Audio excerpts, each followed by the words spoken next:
Tampok sa ikalawang Regional Science, Technology and Innovation Week ngayong taon ang isang innovation na makatutulong sa pagpapabilis ng pagtatanim ng palay, pagpapababa sa gastusin ng mga magsasaka, maging sa presyuhan ng mga produkto. Yan ang ulat ni Noel Talakay, live. Noel.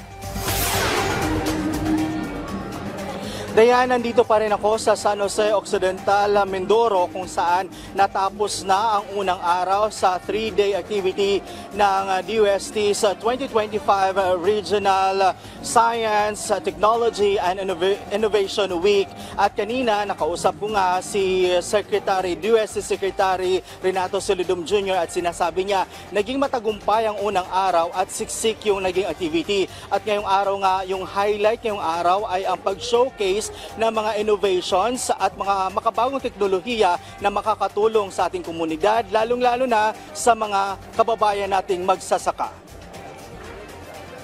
Ito ang Palatak Palay Seeders, isang inobasyon na makakatulong sa mga magsasaka ng palay sa bansa.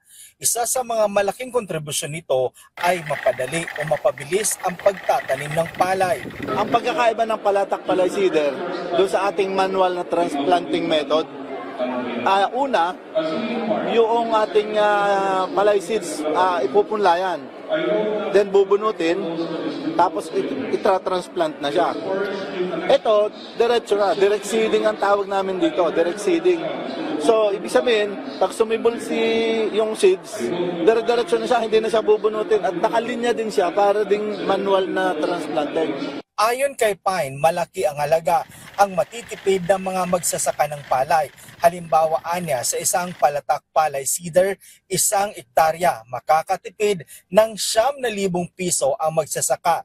Dahil sa isang Palatak Palay Seeder, isang tao lang ay kayang magtanim ng 1 hektaryang palayan sa loob lang ng isang araw. Kumparaan niya sa manual na pagtatanim ng palay na kailangan ng 15 tao. On the average, gumagastos ang isang magsasaka ng 10,000 to 12,000 pesos para lang makapagtanim sa 1 hektarya ng palayan.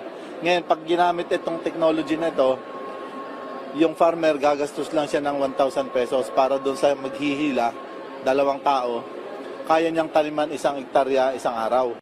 Dahil dito naniniwala si Pine na isa ang Palatak Palay Seeders na makakatulong na maaring mapababa ang presyo ng palay para makamit ang 20 pesos na kilo ng bigas sa bansa.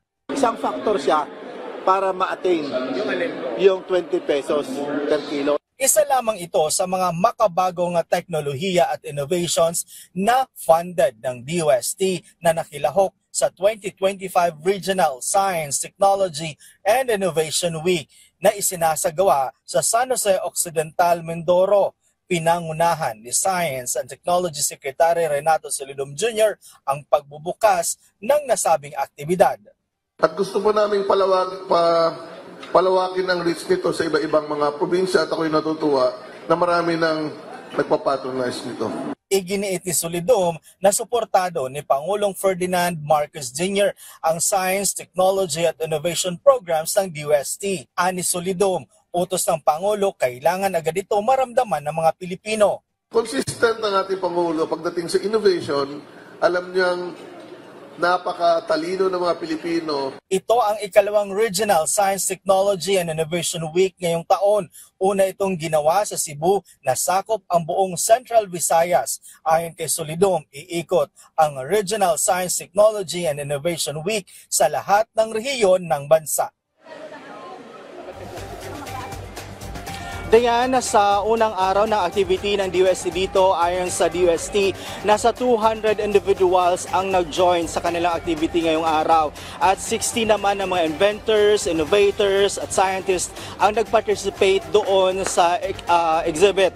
At bukas, highlight naman yung mga maliliit na mga negosyante dito sa Mimaropa region kung saan nabibigyan naman sila ng tulong ng pamahalaan sa pamamagitan ng DOST. Dayan? Maraming salamat, Noel Talakay.